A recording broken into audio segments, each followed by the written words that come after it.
السلام علیکم۔ ایک کسان نے خاتون سے 10,000 روپے میں ایک گدھا خریدا۔ اتفاق سے دوسرے ہی دن گدھا مر گیا۔ کسان نے خاتون سے شکایت کی تو اس نے کہا کہ گدھے کی کوئی گارنٹی نہیں ہے، لیکن تمہارا آدھا نقصان پورا کر دیتی ہوں۔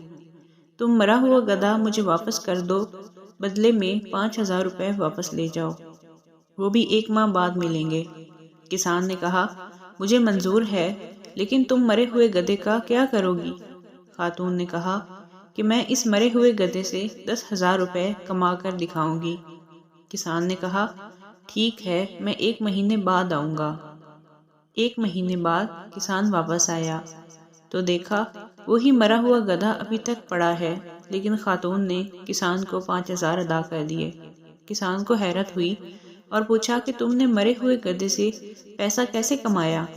خاتون نے کہا کہ تمہارے گدھے کو میں نے سجا کر قرآن اندازی پر لگایا تھا اور ہر ٹکٹ کی قیمت 100 روپے رکھی اور اس پر لکھ دیا کہ 100 روپے میں گدھا جیتو۔ ہزاروں لوگوں نے ٹکٹ خریدی۔ میرے پاس جب 10,000 جمع ہو گئے تو میں نے ان میں سے ایک آدمی کی پرچی نکال کر اسے گدھا دے دیا۔ جب اس نے دیکھا کہ گدھا مرا ہوا ہے تو میں نے اسے اس کے 100 روپے واپس کر دیے اور یوں باقی پیسے میرے ہو گئے۔ مزید اچھی ویڈیوز کے لیے ہمارے چینل کو سبسکرائب کریں۔